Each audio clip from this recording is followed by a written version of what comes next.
Nonoy to Austria. Tukiambo for that slam! Isa sa kilala at pinakamahusay na pangalan ngayon sa larangan ng basketball dito sa Pilipinas ay ang 2023 UAAP MVP na si Kevin Kiambao. Naging matunog ang kanyang pangalan sa UAAP sa kupunan ng De La Salle Green Archers. Hindi lang dahil sa kanyang tangkad, kundi dahil na rin sa kanyang husay sa paglalaro, lalo na ang kanyang outside shooting at mga passing ability na mala ni Nikola Jokic. Ngunit, paano ba nagsimula sa basketball si Kevin Kiambao at ano ang kanyang mga pinagdaanan bago niya nakamit ang popularidad? Hindi lang dito sa Pilipinas, kundi sa ibang bansa din. Iyan ang ating pag-uusapan at tatalakayin, kaya tumutok ka lang at huwag na huwag mong ililipat. Pasok! 11 rebounds by Diouf. Winston rattles it out. Kiambao! Nelly looking for a trailer. Kiambao for the three. Gets it to go! Si Carl Kevin Argana Kiambao o mas kilala bilang Kevin Kiambao ay ipinanganak noong April 22, 2001. Sa ngayon, siya ay 22 years old at tubong Muntinlupa dito sa Pilipinas. Siya ay may tangkad na 6 foot 7 inches. Kasalukuyang nag-aaral sa De La Salle University. Bata pa lang siya nang matuto itong maglaro ng basketball. Ang kanyang ama at lolo ang nag-impluwensya at nagpursigi para turuan siya. At ng mga panahong iyon, porsigido siyang matuto at maging magaling, kagaya ng iniidolo niyang mga PBA player noon na sina Ryan Buenape at Mark Pingris.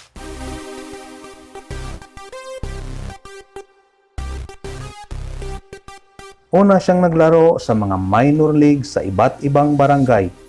Naging dahilan para may makapansin sa kanya at siya'y ma-recruit. Si Kevin Kiambao ay na-recruit ng Lyceum Junior Pirates.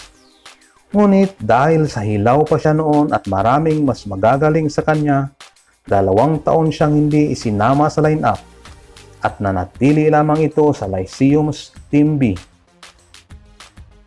Taong 2016, sumubok siyang mag-tryout sa Inyo Bullpups at maswerteng kinuha siya ni Coach Goldwin Monteverde. Kasabayan pa niya sa mga workouts noon ang star player ng Inyo Lady Bulldogs na si Jack Animam. Bago magsimula ang Season 81, isang malaking tagumpay ang bumungad sa Inyo Bullpups nang nasweep ng kupunan ang kompetisyon sa ginanap na Asian School Games. Ito ang pinakaunang kampyonato na nakamit ni Kevin Kiambao.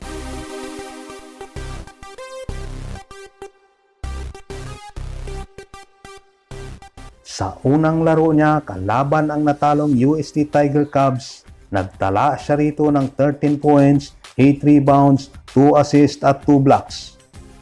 At sa second round naman ng elimination, kalaban ng Ateneo Blue Eaglets, kumamada siya ng 10 puntos at 7 rebounds.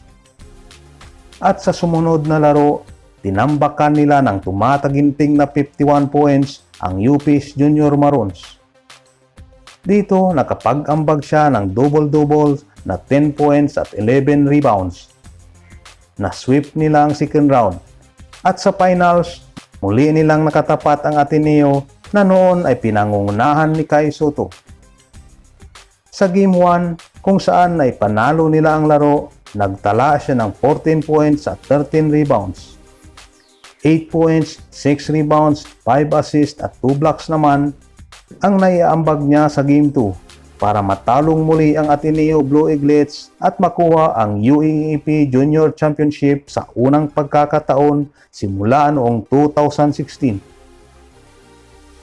At bago magsimula ang Season 82, gaya ng dati, nadepensahan nila ang championship title sa Asian School Games kung saan tinalo nila ang Indonesia sa gold medal match.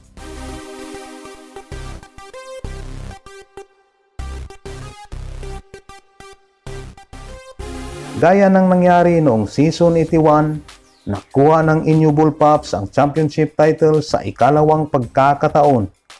Na-sweep nila sa finals ang FEU BB Tamaraos at kumamada siya ng 8 points at 7 rebounds sa Game 2.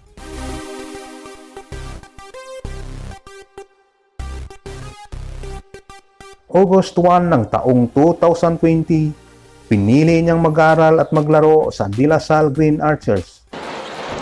Just one of those days for sleep. He's getting into the paint. Nang mga panahong iyon, hindi naging maganda ang simula ng karir ni Kevin Kiambao. Nagtala lamang siya ng 5 points sa 13 shots attempt. Misfires though. Bumawi siya sa mga sumunod na laro. Hindi man nakuha ng kanyang kupunan ng championship title, nakuha naman niya ang Rookie of the Year awards na nag-average ng 11.2 points, 6.5 rebounds, 3.2 assists at 1.1 steals.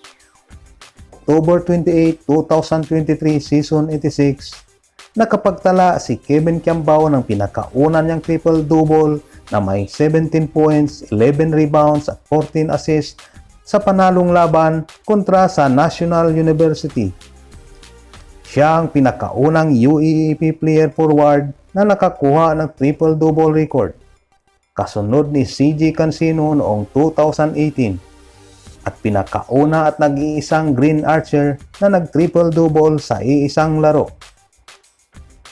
At sa naging laban nila kontra UE, record-breaking ang nagawa niya dahil siya lang ang bukod tanging nakagawa ng multiple triple-doubles sa isang season. Kumamada siya ng 17 points, 19 rebounds at 12 assists.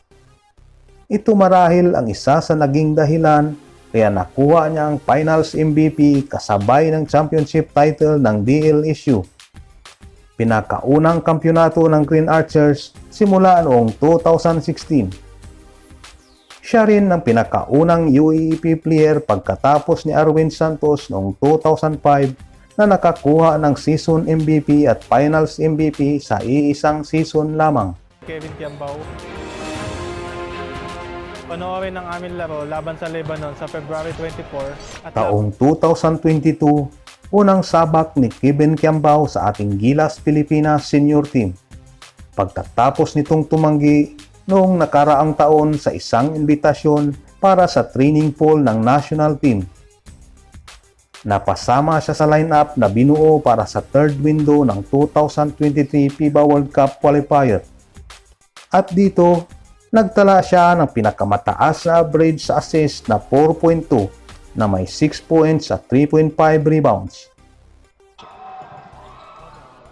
دوايت هاورد اللي سجل المباراة الماضية 14 تعجل راح يدفع ثمنها الوحدة. At nitong nakaraan lamang, habang nagpapatuloy ang kompetisyon sa Dubai International Basketball Championship, inalok siya ng pamunuan ng UAE National Team para sana maging naturalized player ng naturang bansa. Sa ganda ng naipakita niya sa kompetisyon na ito, napabilib ang marami sa kanya. Hindi lang mga Pinoy basketball fans, kundi maging ang mga taga-ibang bansa. Sa tingin niyo mga boss, ano kaya ang kahihinatnan ng karera ni Kevin Kiambao pagkalipas ng ilang taon? Mag-comment lamang sa baba at pag-uusapan natin yan.